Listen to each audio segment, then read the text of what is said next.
Welcome to the Morning Blitz with John Abraham, Captain Cool, and the Bandiman Bailey Lowery. Call into the Neighbors Wealth Management Hotline now, 256-576-4977. That's 256-576-4977. Now, here's Captain Cool. Hello and welcome in, everybody, to a Valentine's Day here in No Man's Land. Yes, it is the Wacky Wednesday with your host, John Abraham, Captain Cool, as well as the Bandiman Bailey Lowery. Hey. And we hope your Giving of the Hearts Day is going well. Of course, my roommates are all single now, and they're all just like so sad that they need to hang out with their big brother, me. But, we're just going to go on with that later on in the day. But to start off the show, we got some fun stuff to talk about. Of course, Drew DeArmond from Talkin' Ball will help us get this ball rolling, as he was able to go down to Jack State last night or yesterday and watch the Huntsville Panthers go up against the Oak Mountain squad. And Drew, kind of just talk about your experience yesterday. I mean, how'd this Huntsville team look in this big-time tournament matchup? Well, they won 56-38, but ain't nothing easy. Joel Floyd, Oak Mountain, they came in. I think they made 5 or 6 Sweet 16s in a row. So it was a rematch of a Sweet 16 matchup last year that Huntsville won handily. And Huntsville got off to a great start. They led 13-0. Simon Walker made a couple of threes, and Huntsville was rolling. But to the credit of Oak Mountain, they punched back. They got it to within 18-15. But Huntsville extended the lead back out, and it was a slight one at halftime, 23-19. But the championship DNA of the Crimson Panthers came through, I thought, in the second half. They outscored Oak Mountain 16-3 in the third quarter, did not give up any field goals. They gave up 3 free throws.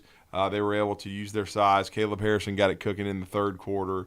Josh Bowman did a nice job. Simon Walker had a really good game, I thought, for 4 quarters. And he had to do it overcoming, sickness. He had a cold, so he did a nice job of showing some toughness there. He had a game-high 17. J.D. Gossett's just, I call him Riggs from Lethal Weapon for a reason, because he just continues to compete. He ended up with 12 points. Caleb Harrison only had 10, but 8 of that was in the second half. Most of it was in the third quarter when the game was decided. Yeah. He made some tough plays, did a nice job in the post. And I thought Eli Staple, he doesn't score a lot, but he usually hits big shots at big times. Huntsville was up 17. He kind of hit a dagger 3 to put them up 20, 42-22, and that was kind of that told you that the fourth quarter was going to be Huntsville's, and they were going to be able to hold off Oak Mountain, in my opinion, and they certainly did that. Oak Mountain battled, but Huntsville, this is been a special year for them. They're 31-2 now, and they're going to have Chapter 4 with the Grissom Tigers. Grissom and Jack Dawes, they got it done against a Chelsea Hornets team that came in hot. They as a 4 seed, which is very unusual. They won the Area 6 tournament as the 4 seed. They upset Spain Park, who was the regular season champion, and then they beat Oak Mountain by 14 in the championship game. So they came in playing well. And Grissom controlled it for the most part, but but Chelsea made a big run in the second half, got to within 4 points, and even had the basketball driving to the rim. But great team defense by Grissom. They took a charge, and Grissom was able to methodically, keep them at arm's length the rest of the game. Justin McCall had 17, a game high. Brendan Martin had 12. Not a big scoring game for Javon Alexander. He only had 2 points, but he had 4 assists. He didn't turn it over. He did a good job, and I thought Landon Williams as well with 10. He's so athletic, he makes big shots. I think he was 3 of 4 from the floor. He did a really nice job. So we're going to have the 4th meeting between Huntsville and Grissom. Could have had 5 if the Huntsville City Classic had been Huntsville-Grissom in the finals, but we know James Clemens, who's now going to be playing later this morning. They ended up, did a great job. They made a run in the tournament. Grissom beat James Clemens after losing twice to them in the Classic, but Grissom was knocked out by a really good Austin team. And speaking of Austin, they're going to be down there at Wallace today against defending 7A champion Hoover. That's going to be a 1:30 game. I'm going to try to make both of those because I think that 7A action is very, very intriguing. because, again, they're on the opposite side of the bracket from the Huntsville-Grissom winner. Mm-hmm. The Huntsville-Grissom winner could potentially play one of those Northwest teams in the championship game. Of course, there's a lot of basketball to be played in between that. But some great basketball to open regionals over at Jacksonville State yesterday. Today they'll be the 1A, and we'll be over at Jacksonville State. And over at Wallace, it's going to be 7A and 1A. So some really good action over there. And again, I want to congratulate. I know they didn't get wins yesterday, but the Grissom ladies had a really good year. They beat Huntsville 3 times. They lost to a really good Hewitt-Trussville team yesterday. And then Sparkman's ladies had a really good year, made the Final Four last year. This year, though, they get upset by Chelsea. And it's not really an upset. Chelsea's 25-5, 26-5 team now, I think. Mm-hmm. But the Chelsea Lady Hornets won that game by 12. But Sparkman Lady Senators had a great year. So shout out to them. And again, just want to congratulate them. And don't forget over there today, too, Bob Jones ladies are number 1 in 7A, and they're going to be taking the court at Wallace as well. So some really, really good quality action with a lot of our local teams playing, guys. Well, for sure about that. And tomorrow, me and Bandy will be out at Wallace State. Will. Hey, y'all better get on the road because I'm telling you, Coleman's going to take over that place. Oh, yeah. And it's going to be crowded. You need to get some parking and get over there, and we're looking forward to it because Buckhorn, defending 6A champ, man, and I've already told y'all about that Clay team, really athletic. Should be a fun game. And if I were you guys, I know you're going to be doing your show here as you always do, the Morning Blitz, and I'm honored to be a part of it from 9 to 10, so you'll miss some of it. But get over there for some of that Coleman Muscle Shoals game. Should be one heck of a game as you guys prepare for your broadcast. Oh, yeah. We got to see Coleman last year, of course, a high-powered team, and then Muscle Shoals, of course, riding hot this season. And it's going to be, inevitable that one of those teams is going to play either Buckhorn or Clay Chalkville. I'm pretty sure me and Bandy are probably going to stay for whatever game comes up throughout that day, so it will be a lot of fun. But moving on a little bit, Drew, we saw, obviously, Ryan Grubb leaves. He goes to Seattle, and now we get to see a man get promoted in Nick Sheridan, the tight ends coach for this Crimson Tides team, who also was following Kalen DeBoer. Kind of just talk about this promotion for the new offensive coordinator for the Crimson Tide. Yeah, I think it's going to be a co-OC situation, guys. Nick Sheridan's going to be, I think, the QB coach, OC, and play caller with a lot of influence from Kalen DeBoer. He followed Kellen DeBoer as the OC QB coach at Indiana, and he was on that staff in Indiana when Kellen DeBoer was there. Mm-hmm. He's been the tight ends coach the last couple years at Washington, but he played quarterback at Michigan as well, so he's got experience with that position. He's going to be, as you said, going to be bumped up. I think Jamarcus Shepard's going to be the passing game coordinator, co-OC, and still coach the wide receivers for Alabama. He's going to get a bump up. So to me, that what it does, they've got 2 slots open right now. Scott Huff going to the Seattle Seahawks has been officially announced. Mm-hmm. They need an offensive line coach and a tight ends coach. Now Jay Nunez from Oklahoma has been brought in as a special teams analyst. He was off the field for OU. As of now, I'm hearing he's off the field for Alabama. Now that could change. He could potentially be the tight ends coach, special teams coach. But as of now, I'm thinking they're going to go outside for that. I think they might be looking for a couple of guys as far as O-line and tight ends that have southeastern ties now, that they've lost Ryan Grubb and Scott Huff. But again, don't take that as a time to panic. I mean, a lot of these assistant coaches especially are trying to get to the NFL because of the transfer portal and NIL. But it also shows you that Kellen DeBoer put together a great staff with the NFL having heavy interest. So the 2 positions that will be extremely coveted. I think within the coming days, Alabama's going to once again hopefully have their staff finalized and get to spring practice here in a few weeks. But this is kind of hiring season right now. So it's nothing. I don't think it's something to be too concerned about. Yeah. Now, I think the bigger loss is Scott Huff. No disrespect to Ryan Grubb, because their offensive line won the Joe Moore Award, and I think Nick Sheridan can replace Ryan Grubb. When Ryan Grubb was away from in the last decade or so, I think he was for 1 year. He was away from Kalen DeBoer. It didn't go well. Mm-hmm. So we'll see how it does in the NFL. Certainly he earned it. Nick Saban talked to him last year, and he decided to stay in with the Huskies and get a bump up and paid about $2 million a year. This time he's going to the Seahawks, and the underlying thing too is with their families is with Scott Huff, with Ryan Grubb. You don't have to move your family. Yeah. You're staying in the same city. You're staying in Seattle. coaching for the Seahawks. So, again, Kalen DeBoer going to have to make a couple of moves, but I think Greg Byrne, knew this may happen, and they're prepared for it. All right, good stuff right there from Drew DeArmond from Talking Ball, presented by Mercury Motors in Alumni Hall. We're not out of it just yet, Drew, because we've got a basketball game on Saturday. I see you're already rocking the throwback hat. I'm looking forward to seeing those uniforms. And now I'm also looking forward to seeing this Texas A&M team as they come off of a loss to one of the worst teams in the SEC, the Vanderbilt Commodores. Kind of just talk about the vibes behind this game now that Texas A&M lost. Guys, I'll be honest. I was in Jacksonville just about the whole day yesterday, and by the time I got home, I was exhausted, and I laid down for a little bit. I knew Kentucky had beaten Ole Miss, so they bounced back, but I did not know till this morning that the Buzz train, Buzz Williams, and those guys got tripped up at Vanderbilt last night, 74-73, and then the Gators hang on for dear life, 82-80 over LSU. So bad loss for A&M. They're going to come in, angry as hornets. So Alabama better be ready. This is a key 7-game stretch for Alabama. I talked about it on Talking Ball this morning. Guys, I think 14-4 would probably win the regular season SEC championship and get you the 1 seed in Nashville. So if you're Alabama, you need to go 5-2. You need to protect home court. You've got 2 home games coming up in a row. You've got A&M on Saturday at 11 a.m. and then Florida on Wednesday. Todd Golden's team's playing really well. So you got those 2. And then after that, your home games are against the Vomits from Tennessee. And then you've got, of course, Ernest T. Bass in Arkansas to end the home slate. And then on the road, you've got 3 tough ones. Ole Miss took one on the chin to Kentucky yesterday, 75-63. But Ole Miss in the Pavilion, that's not going to be easy. Chris Beard's done a good job with his squad. And Alabama's 4-2 in the SEC on the road so far, so they've done a good job.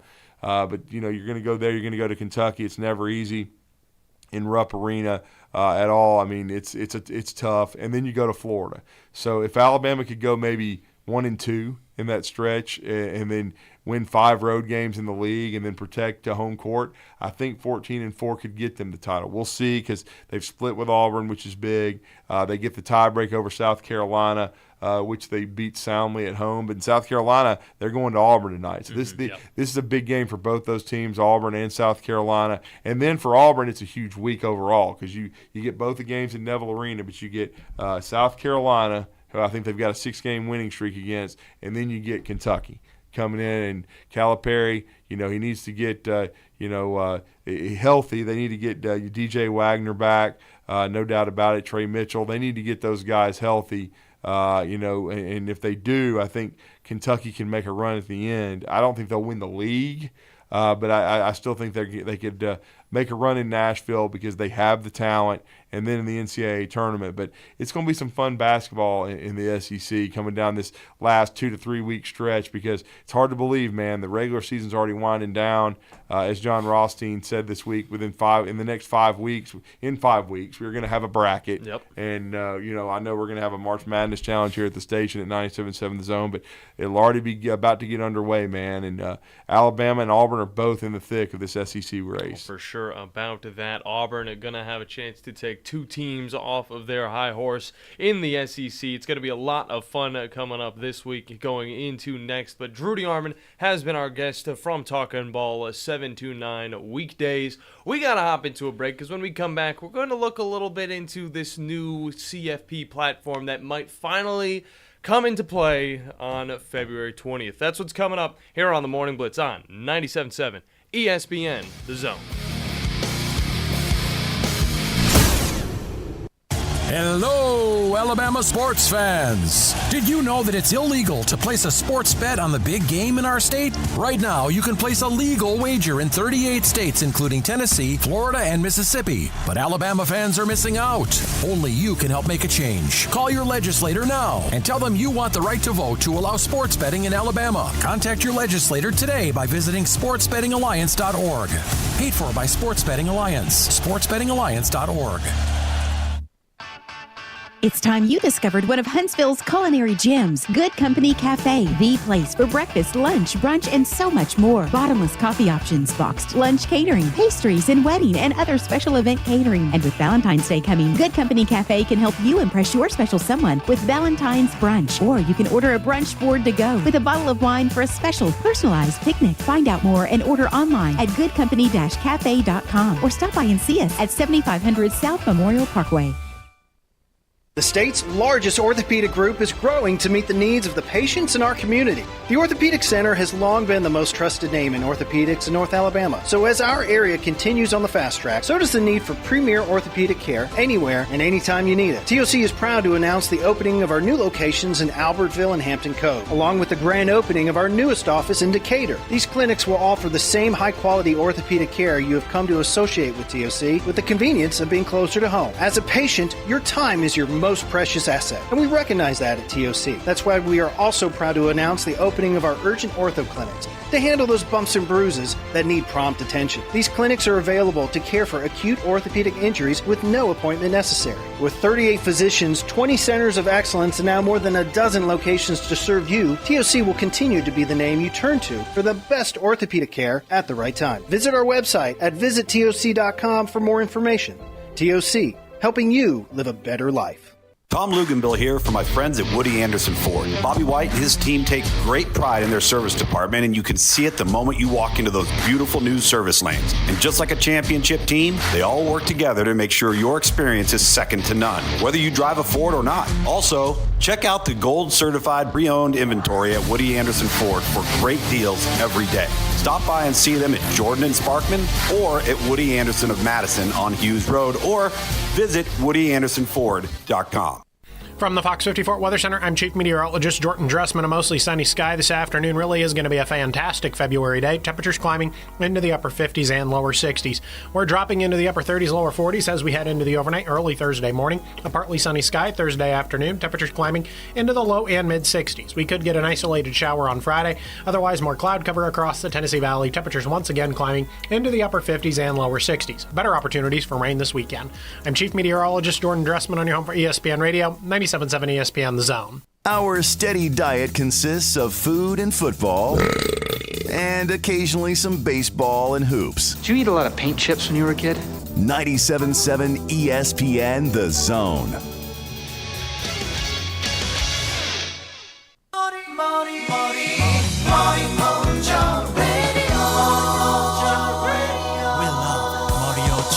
I mean, I'll say this one's maybe a Valentine's Day song. No? I mean, it's a little romantic. Either way, welcome back into the show. John Abraham, Captain Cool, alongside the Bandiman, Bailey Lowery. We appreciate you guys joining us here on the Morning Blitz for an hour straight of sports talk that you need to know. Obviously, RJ White will be on with us in the next segment. In the last segment, Drudy Armand was on with us. He talked about the high school basketball around the area. That is just so amazing as we get into the tournament play. On top of that, what happens with when Ryan Grubb leaves? Well, Nick Sheridan gets put into the offensive coordinator position, and now he'll be playing a different type of role, and we'll get to see how that all kind of plays out throughout the rest of the offseason. And I can tell, it doesn't seem like a lot of guys on these actual football teams really care if they're having their offensive coordinator, defensive coordinator leave, because in their minds, they're just trying to get to the NFL.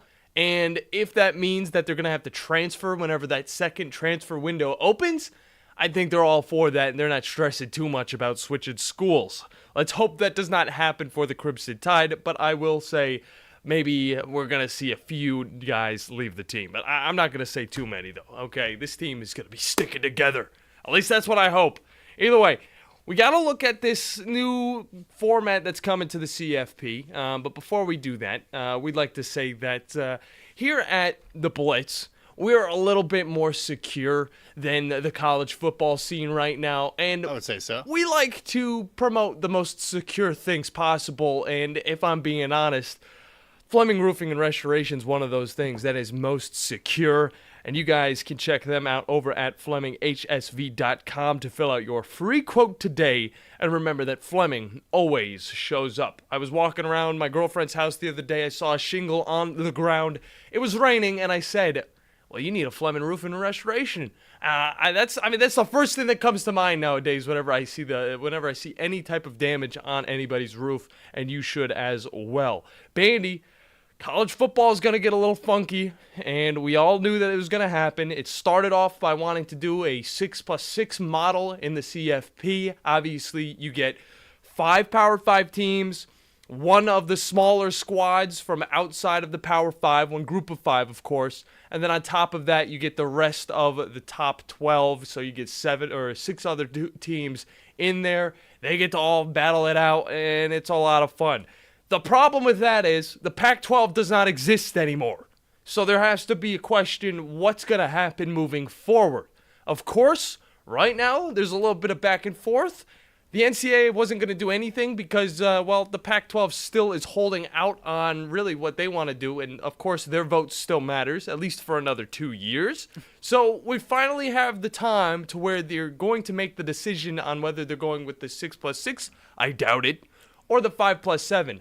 I definitely think that's the case. Yeah, man, with these Power 5 winners, some of these...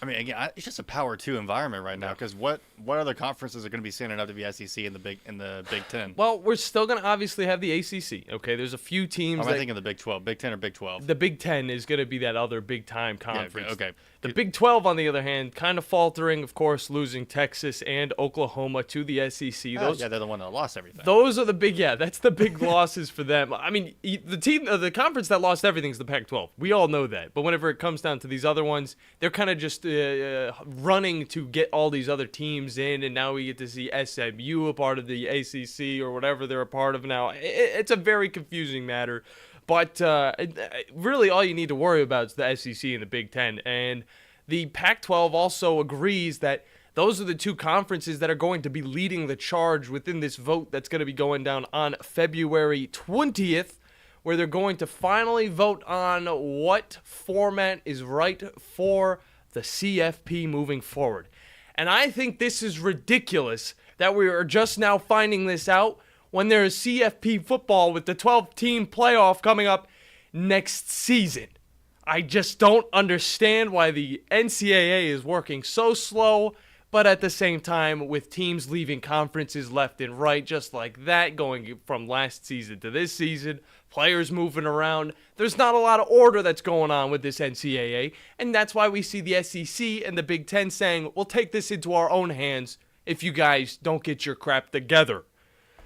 Whew. Well, I just put it all together for you guys. So February 20th, we're going to figure out most likely going to be a 5+7 model, which includes 4 Power 4 teams, 1 group of 5 teams, and then also the rest of the top 12. So that's all going to work. 7. Sorry. It's okay. It's okay. Valentine's Day does that to you. But they're the kings of making questionable decisions, the NCAA are. Mm-hmm. And then it's like, okay, we're going to be putting in 12-team playoff. Yeah. Great. We're going to do it in 2 years. Yeah, we're going to figure it out just like as we go on. Like, we're going to come up with it off the cuff, implement it years later when it's probably going to be way worse implementing it then than it would be probably like a year from now. And also probably getting to the point where it might be outdated because we waited so long to finally implement it, all right? We didn't have to wait until 10, 14 playoffs to finally say, oh, we're expanding it to 12.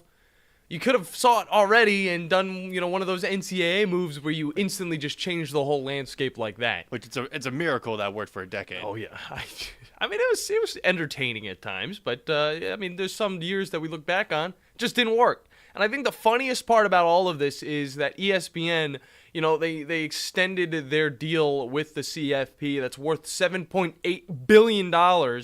To keep the ESPN family of networks through the 2031-2032 season.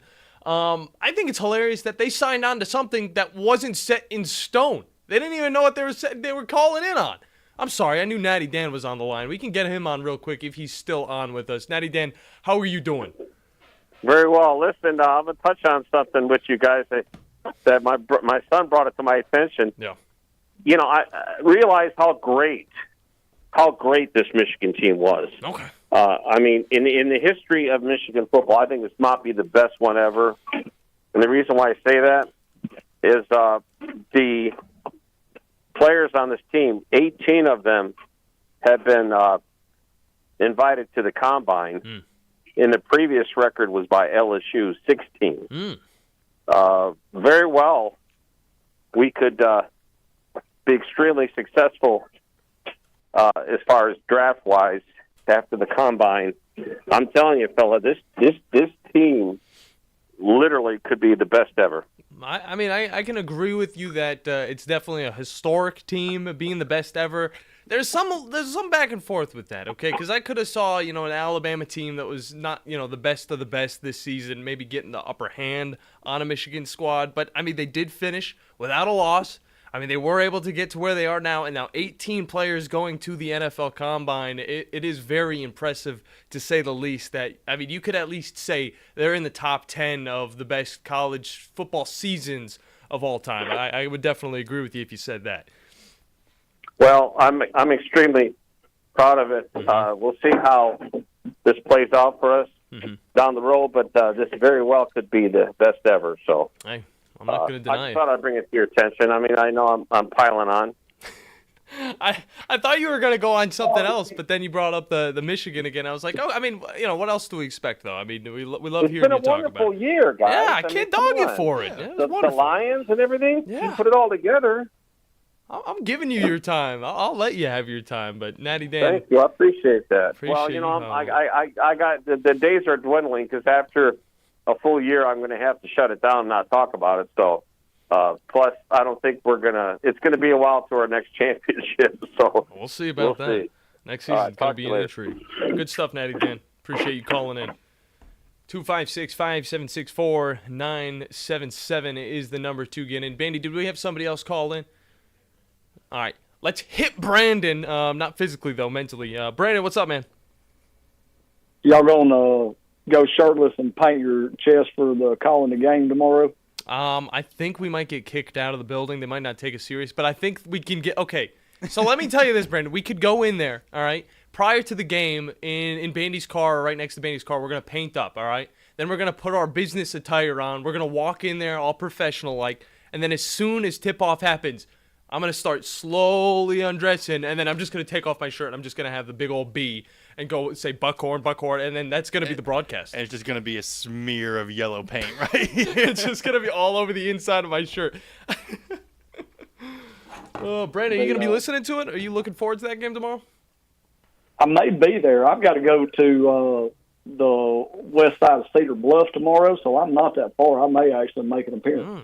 That'd be nice. Have you ever been out to Wallace State before? I have not. I have not been out there. It's a classy little arena, I'll say. It reminds me of the New Orleans Dome, where it just has the the different colored chairs all over the place, like the seating and all that stuff. It's a very classy type of basketball arena.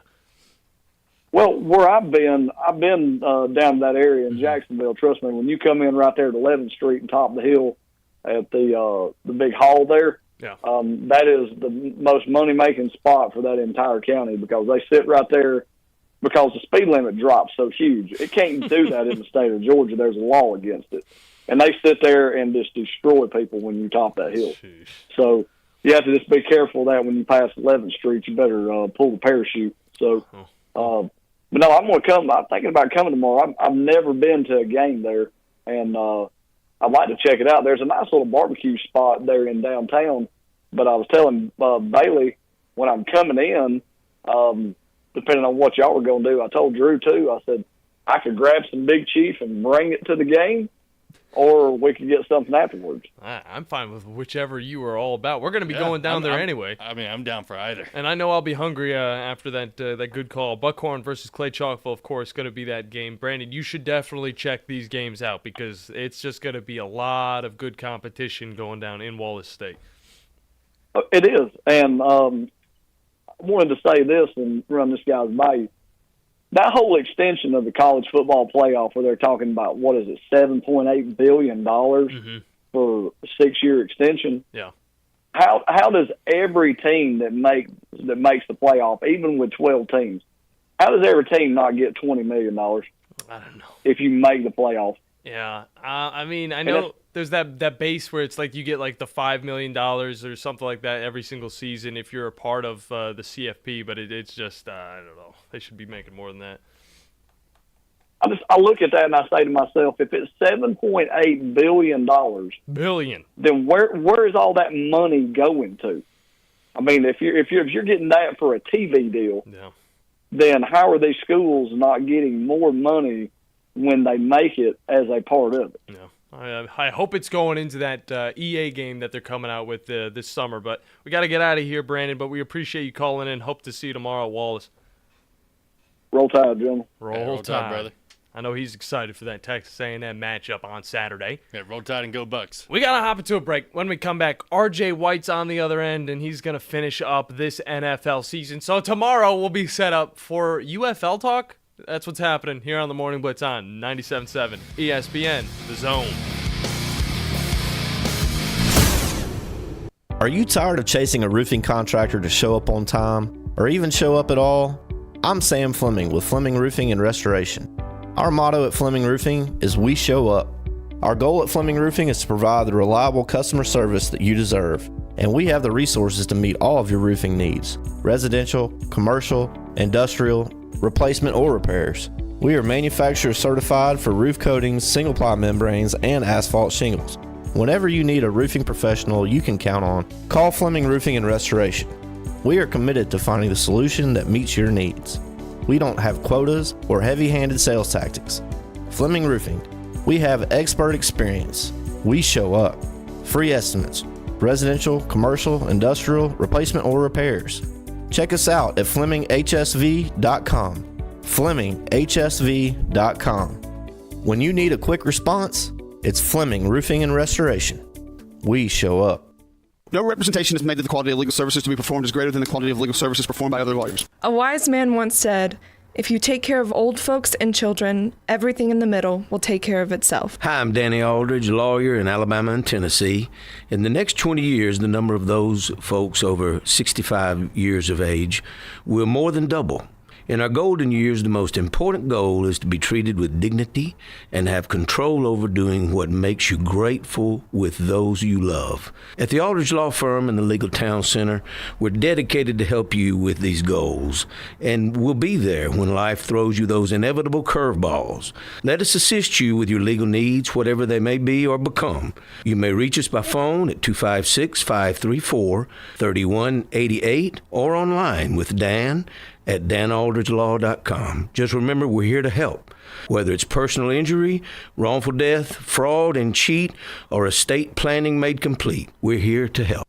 From the Fox 54 Weather Center, I'm Chief Meteorologist Jordan Dressman. A mostly sunny sky this afternoon. Really is going to be a fantastic February day. Temperatures climbing into the upper 50s and lower 60s. We're dropping into the upper 30s, lower 40s as we head into the overnight, early Thursday morning. A partly sunny sky Thursday afternoon. Temperatures climbing into the low and mid 60s. We could get an isolated shower on Friday. Otherwise, more cloud cover across the Tennessee Valley. Temperatures once again climbing into the upper 50s and lower 60s. Better opportunities for rain this weekend. I'm Chief Meteorologist Jordan Dressman on your home for ESPN Radio, 97.7 ESPN The Zone. Online at 977ESPN.com. Stream them online. Call in. It's an important job, and it's an vital organization. Tweet in and join in. We are 97.7 ESPN The Zone.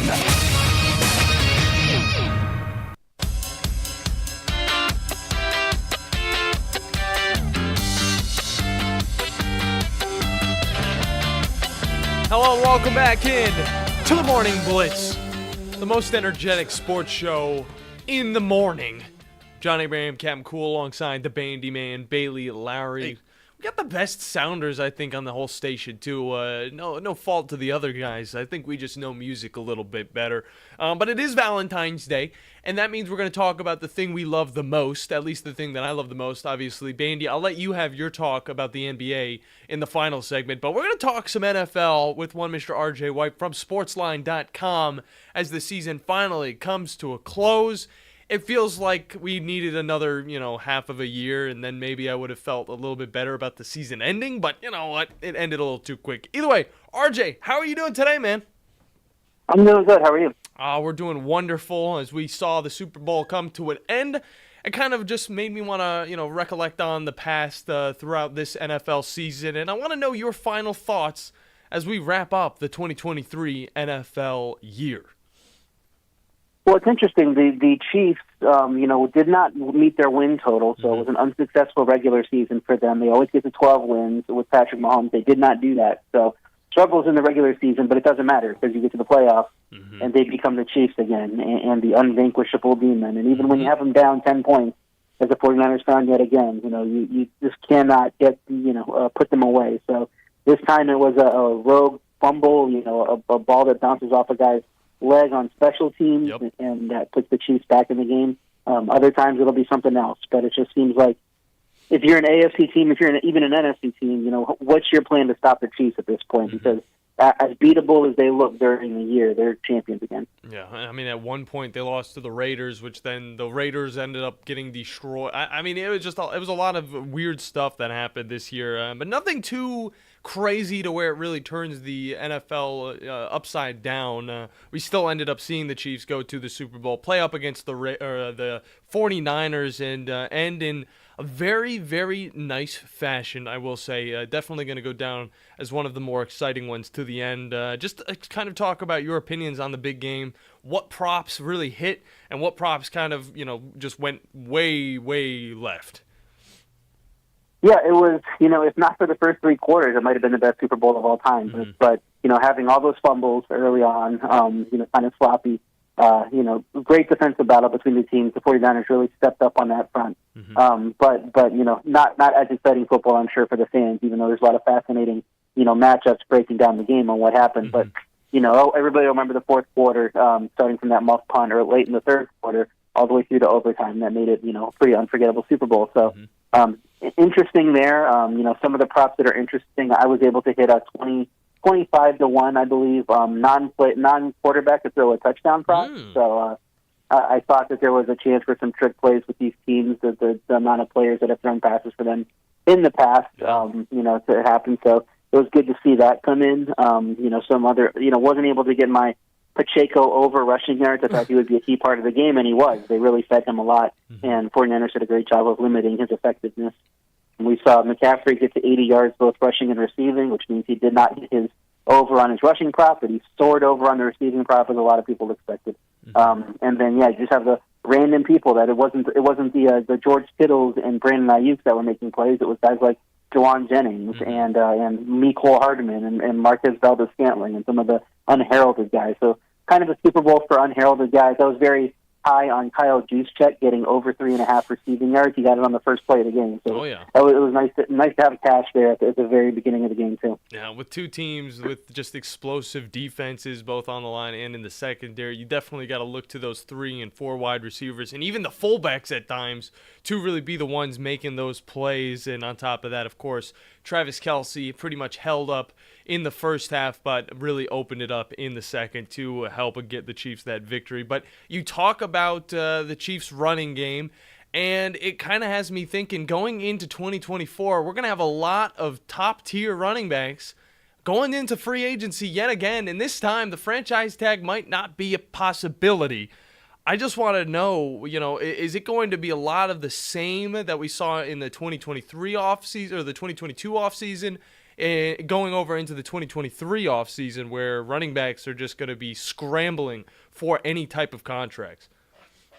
Yeah, I think it's going to be tough to get a contract because it comes up every year. The Super Bowl winner has a very cheap running back on the roster. It's not a position you invest a lot of money in, and that doesn't mean it can't work. We saw how good the 49ers are with Christian McCaffrey, but how many guys are Christian McCaffrey? There's really only one of those type of guys. So you're going to throw big money at one of those type of players that aren't Christian McCaffrey.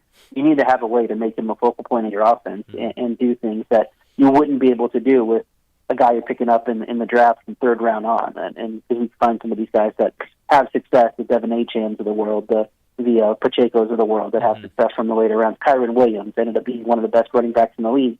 He was a fifth-round pick in 2022. Yeah. And so if you're going to be able to go out and find those guys and maximize their effectiveness in your offense, why would you commit a lot of money to the running back position with free agents? So it sucks for those guys, very talented players, guys like Saquon Barkley, even Derrick Henry, getting into his later years. Who knows what's on tap for them. I think they're going to have to find the right fit in free agency for a team that really is going to value them. Maybe the Cowboys are one of those teams. We know they've really focused on running the ball a lot. So maybe somebody can get paid by them.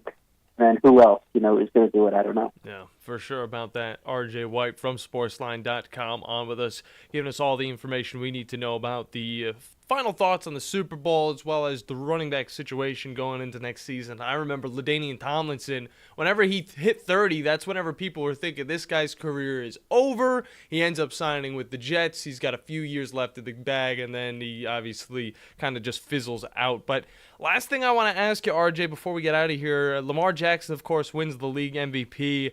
Kind of just talk about, how you feel about that pick as well as, what did he do to really get that MVP at the end of it all?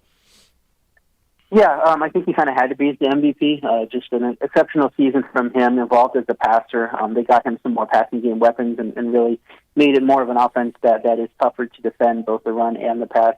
So really didn't have a lot of proven talent. He had Odell Beckham coming off a major injury as one of his main receivers. He had rookie Zay Flowers, a lot of questions about his size, his build coming into the league, whether he would hold up. And they made it work, and he lost his longtime number one option, Mark Andrews, for a big chunk of the year. And he still put up MVP caliber numbers, both as a passer and a runner. And it was really a little bit of a war of attrition there, the fact that they were able to beat the 49ers pretty handily, took the Brock Purdy out of the race. He had other big matchups late in the year that took one quarterback or another out of the race and kind of left Lamar as the last man standing once Baltimore got that number one seed. Yeah, it definitely made a show throughout that last NFL season. Good stuff, RJ. We appreciate you coming on every single week during this NFL season, and we hope to get you on during the offseason as well. But we will all be looking towards the UFL as it's just around the corner because football never stops nowadays as we just keep getting storylines coming in. But, again, we appreciate you, RJ, and let the people know where they can find you online and on socials.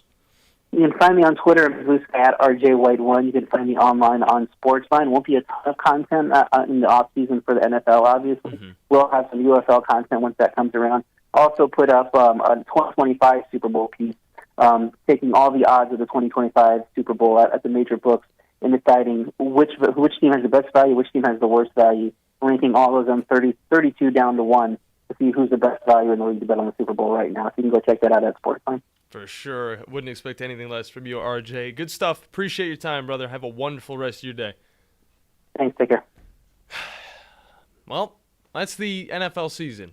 We wrapped it up. Yeah, that kind of just puts the bow on everything right there, I know. It's like it wasn't over until we had RJ White on to talk about his final opinions about this season. And, we look forward to the UFL. It's not going to bring the same heat as the NFL, of course. It's not going to be bringing the same heat as college football. But it will be bringing some intrigue similar to those other two leagues because, the XFL and the USFL have merged. And now we get to see those teams go up against each other. It's like the NFL and the AFL coming together back in the 50s. It's just wonderful to see. But we got to hop into a break. When we come back, Bandy, it's Valentine's Day, and I'm going to give you some time to talk about your love, the NBA, and just basketball overall. All right. So don't go anywhere. You're listening to The Morning Blitz here on 97.7 ESPN, The Zone.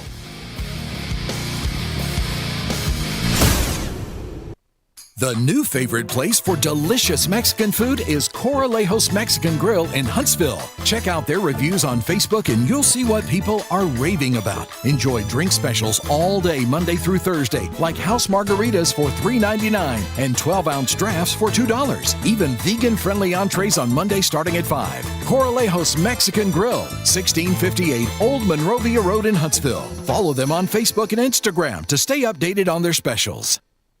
This is Wes Neighbors sitting here with Philip Love of not only Eagle Insulation, now he represents Eagle Companies. Eagle through the years have added several companies to help individuals or builders through their construction renovation process. Eagle is known to represent quality, efficiency, and professionalism. Philip, I know you do insulation, but do you do masonry? We do. Do you do grading, erosion control, and dirt hauled off? We do. Do you do after paint, which includes shower doors, mirrors, shelving blinds, and bath hardware? Yes, we do, Wes. Do you do landscaping and irrigation? Yes, we do. So basically, Eagle can help you all along your process of building your house or doing renovations. So do you do plumbing? We do not, Wes, but we can find somebody to do it. Just give them time. They'll be there. Anyway, call Eagle Insulation at 256-755-1556. Eagle saves you time. Eagle saves you money. Call Eagle today. Thanks, Wes. Hello, Alabama sports fans. Did you know that it's illegal to place a sports bet on the big game in our state? Right now, you can place a legal wager in 38 states, including Tennessee, Florida, and Mississippi. But Alabama fans are missing out. Only you can help make a change. Call your legislator now and tell them you want the right to vote to allow sports betting in Alabama. Contact your legislator today by visiting sportsbettingalliance.org. Paid for by Sports Betting Alliance. sportsbettingalliance.org. It's official. 47 years in a row, Ford F-150 is the best-selling truck in America. Come drive one and you'll see why.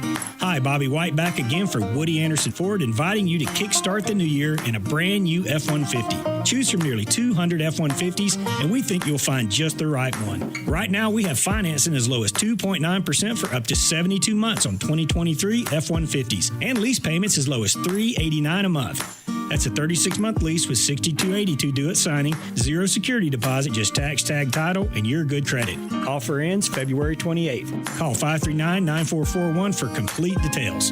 At Woody Anderson Ford, we have nearly 50 2023 Explorers for you to choose from, too, with financing as low as 0.9% for up to 60 months. Plus, check out our over 40 24 Bronco Sports and a fresh truckload of the full-size Broncos that have just hit the ground. Come on over and let's get the new year rolling. Woody Anderson Ford, Jordan at Sparkman. Hope to see you soon.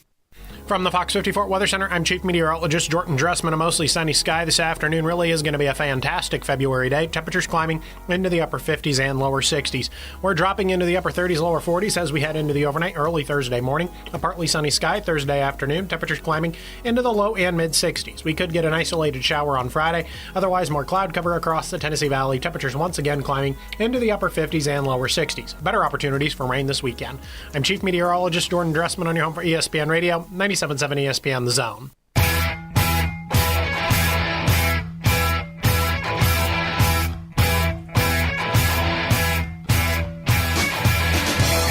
Hello and welcome in to the Morning Blitz here on a Valentine's Day in no man's land. Bandy, we talked some pretty good talk today. We got with Drew DeArmond, of course, to talk a little bit about the high school basketball around the area as well as the college basketball. And then we moved on to an amazing conversation with RJ White, just wrapping up the NFL season. But now it's time to talk a little bit about the NBA. Of course, there was a little bit of history made last night, including Shaquille O'Neal. And on top of that, there's a lot of other storylines going around currently. Bandy! Take it away. Yeah, right, because even though the Magic lost to the Thunder last night, 127-113, they ended up retiring their first number ever in franchise history, and lo and behold, it was Shaquille O'Neal. Of course. I mean, it had to be him. Started his career there. I mean, him and that duo with Penny Hardaway. Mm-hmm. I wasn't around to watch it live, but I mean, Yeah. I've caught highlight clips of it, and my good, they had to make a rule change. That rule change had to make because of Shaq, right, with the basketball rims, because he kept shattering them. He broke like 2 or 3 in a season. Big We're like, okay, we got to do something. Yeah. Alongside, I think, multiple in practice. Mm-hmm. Yeah. No, he definitely had a career. I mean, he was just such a big body, and I mean, everybody makes fun of he can't do the free throws and all that stuff. But I mean, still one of the best centers of all time. I mean, a lot of times he didn't need to do any free throws. He was making up those points right afterwards with just a huge dunk on some of the best players in the league at the time. But his third team to retire his jersey, and he joins a select few on top of that. So very impressive. But again, it's Shaquille O'Neal, arguably one of the best ballers in probably the history of basketball. And a lot of it was due to just his size, his natural born gift, which was just being an absolute giant. It was just very ridiculous. But you know what? Good job for him. Congratulations to him all the way. As he started getting older, I mean, we saw him. He started getting a little slower, same thing. But on that Orlando Magic team when he started, and early on in his Lakers career, he could run the floor at that size, and it was scary. Yeah. It was a terrifying sight if you're on the other end of that. Yeah, they're showing highlights right now, and I just saw like a few of the rims just get taken down, and I mean, just the thought of that thing coming down on my head, it probably squashed me. To him, it was probably just like, I'll just move this out of the way. Yeah, imagine trying to defend that. the thing coming down on you? No, just Shaq. Oh, Shaq in general? No, yeah. I would just I'd say, Coach, I'm gonna give you my jersey. You know what? You can have it. I'm out of here. I retire. I'm not big enough for this league. Like, you're good. I'm sorry. I can't deal with it. But Magic CEO Alex Martin did have to say that there's no one more deserving to be first than Shaq. He put the Orlando Magic on the map, and the foundation of his Hall of Fame career started right here or in Orlando. Just classic. Just history right there in the making. Yeah. But kind of bringing it forward over to the present. Okay. Because we got still some trade talks going around. I mean, the trade deadline is over, but I mean, people are still trying to make moves for the future, including Daryl Morey of the Philadelphia 76ers. So you're rocking with Joel Embiid and James Harden. But he allegedly contacted the Phoenix Suns to inquire about the availability of Kevin Durant, Bradley Beal, and Devin Booker. Okay. And also reached out to the Lakers, too, for LeBron. Okay, 76ers trying to do something. He went 0 for 4. Ooh. They all said, we are not interested at all. Get out of my office. What are you talking about? I mean, it's like whenever somebody's, selling a car for like $40,000 and you pitch them like $10,000, you're just like quick with it. You're just looking for, a little bit of a question whether or not they're going to be able to sell it to you. I just don't, you want to erase one of those zeros? Want to erase one of those zeros in the car for me? Okay, yeah. Just get rid of one of them. $4,000, that sounds good. 40, nah. How does 400 sound for 4,000? You'd have to give them the whole team if you want to get those players in. That's just, it's asinine. If you wanted any of those players from the Phoenix Suns, you had to be giving them, you'd have to put up a package either including Harden, Joel Embiid, possibly both. Yeah. And on top of that, the Warriors general manager also reached out to the Lakers trying to pair up Steph and LeBron. That would be awesome. I honestly would like to see that one day before both of them leave the league. It'd be one of those things like whenever you see D Wade, you see LeBron, you see everybody kind of come into this Heat team, and then that's like that power team that everybody loves to see. That's what the NBA is. People had that same thought when Kevin Durant went to the Warriors. Yeah, no. And they won a championship. Yeah, they did. But, then he kind of fell off. Just didn't feel as right, it felt better having that rivalry between them. Yeah, it's funny that you're saying all this stuff because they're really talking about every single thing, what could have been, and it's Steph hugging LeBron and all that stuff. I'm just like, come on. It's now. No. I get it. That if LeBron and Steph had paired up, let's say they just did this 5 years ago. In 2019. 2018. Coming off that rivalry, they go through the entire saga with them and Cleveland. How many could they have won? How many could they have won? Yeah, that was two of the biggest names in the NBA at the time. One of the best shooters of all time in Steph Curry, and then you got who many say is the best player of all time in LeBron James. Yeah, I still got him personally number 2. I'll always have Jordan number 1. Yeah. Hey, everything. Hey, like Bo Estes says, everything always leads back to Jordan. True that. Lo and behold, every stat they bring up, every kind of new playoff stat, it always leads back to Jordan. I totally agree with that, Bandy. Either way. And eventually, it might always lead back to LeBron. Who knows? Yeah, it's all going to go full circle. But I feel like we're still 10, 20 years away from that. Yeah, I totally agree. Give it some time, and we'll look back on LeBron James like he's not LeBron James, Michael Jordan like he's Jim Brown, and that's way in the past, so now we got to look at something more relevant to equate the talent to. But either way, that's all we got for this Wacky Wednesday. We hope you guys have a wonderful Valentine's Day doing whatever you want to do. I'm going to have the boys. That's pretty much what I'm going to have. It's going to be a wonderful day. We're going to hang out and all that stuff. But tomorrow, get into a lot more fun stuff. The UFL talk. Mock draft. We're going to get into a little bit more conversation about this Alabama basketball team. And on top of that, again, an hour of fun here on the Morning Blitz. It's official. 47 years in a row, Ford F-150 is the best-selling truck in America.